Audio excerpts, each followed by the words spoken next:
Hey, what is up guys? Today I'll be showing you the top 3 hunter builds that I'm going to be taking into Lightfall.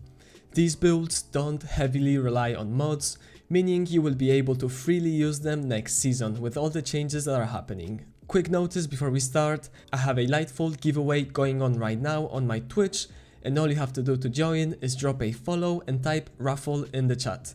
I'll be announcing the winner this Sunday. Alright, starting off hot and explosive, we have one of my all-time favorites, that being Young Ahamkara's Spine Solar Hunter build. Funnily enough, this build was one of my first ones to go viral, and I can clearly see why, as it was so freaking good back in the day when we had restoration ×2 on the artifact mod. The only problem with this build is that once they removed the seasonal mod that gave us restoration, the build simply didn't have enough healing and sustain. However, good news is, next season this build is getting buffed big time. We are getting fire sprites, which when picked up will grant us grenade energy and even restoration. Yes, you heard it right. We are finally getting our good old restoration back. I mean, it won't be as good as it was in the past, but it's still one of the best buffs in the entire game. The best part about this is that keeping restoration up with this build is very simple with Ember of Mercy, because you will be getting grenade and melee kills everywhere.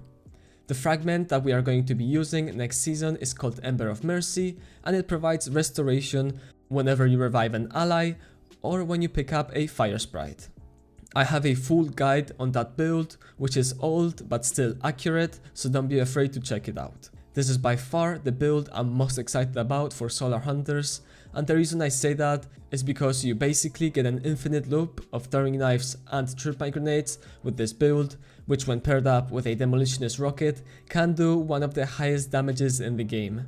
Not to mention that we also have one of the hardest hitting supers, that being Blade Barrage. This build is going to be extremely strong in Lightfall, and I honestly can't wait to try it out.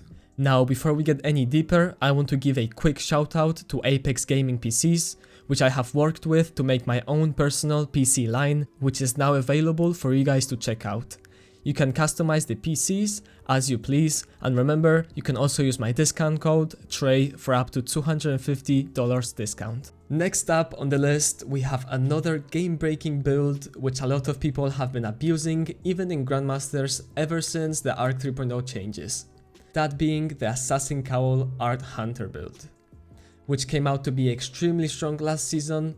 In fact, they even had to nerf 1-2 punch because it was clearing Grandmasters way too easily.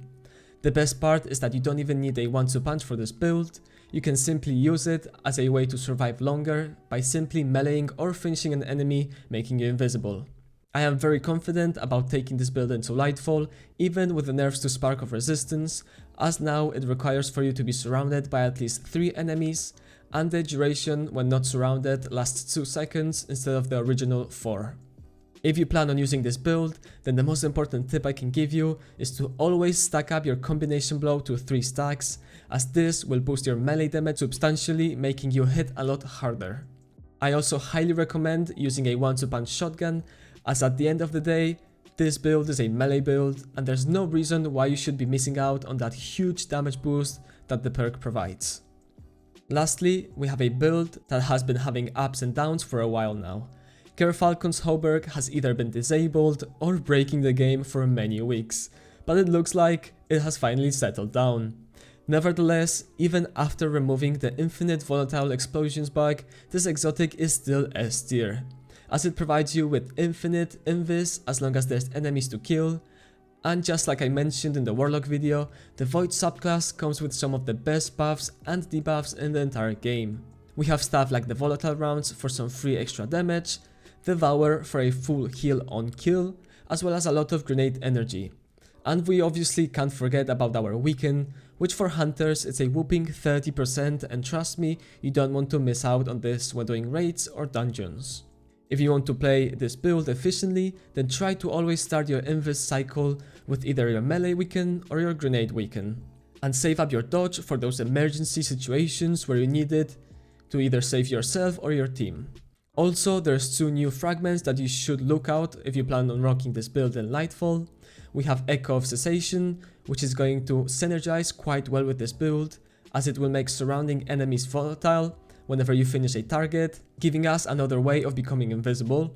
And we also have Echo of Vigilance, which will provide us with even more Void Overshields, and this might actually replace Repulse or Brace, or maybe we'll use both in combination for never-ending overshields. We'll see about that. As you can see, there's a lot to look forward when it comes to Hunters, and I'm confidently going to be using one of these builds, if not all of them, when Lightfall launches. But that's all for today. Remember to join the giveaway on my Twitch channel, and if you have any questions, you can find me on my Discord server. All the links will be below the video. Peace.